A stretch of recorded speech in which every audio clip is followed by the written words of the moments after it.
দীর্ঘদিন যাবৎ অনাদরে অবহেলায়, সেই ছোট্টবেলার থেকে তাকে অনাদরে আর অবহেলায় আপনি বড় করছেন। আজকে 16 বছর বয়সে এই অপদার্থ আর এক ওয়াক্ত নামাজ পড়ে। এটা কি আজকের থেকে শুরু হয়েছে? বলে না হুজুর, আমি 12 বছর পর্যন্ত 14 বছর পর্যন্ত তারা আমি নামাজ পড়াইছি, আজ 6 মাস হয় আর এক ওয়াক্ত নামাজ পড়ে না। এমন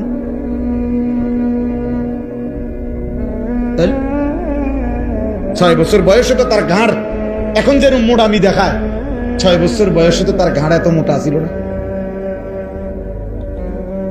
8 বছর বয়সে তো তার এমন ঘাড় মোটা ছিল না। 18 বছর বয়স দেখে না জালেম অহংকার করে। 6 বছরে তো কথা তো ছিল, ওই সময় দিন ছিল।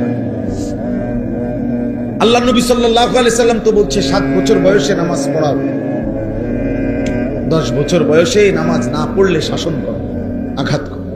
10 বছরের বাচ্চাকে পৃথক শুইতে দাও, নবীজি বলছে ওয়াফাররিকু বাইনাহুম ফিল মাদাজি'। 10 বছরের 2 ভাইকে একসাথে শুইতে দিবা না। 10 বছরের 2 ভাই বোনকে আপন হোক একসাথে শুইতে দিবা না।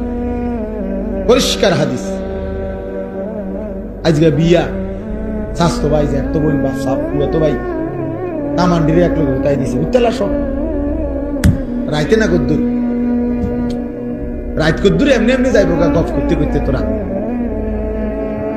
বাবুসি রানতে আছে, আরেকদিকে প্যান্ডেল করতে আছে, বেডুইতে মশলা বাড়তে আছে। বাহ, কি মিথ্যা বললাম?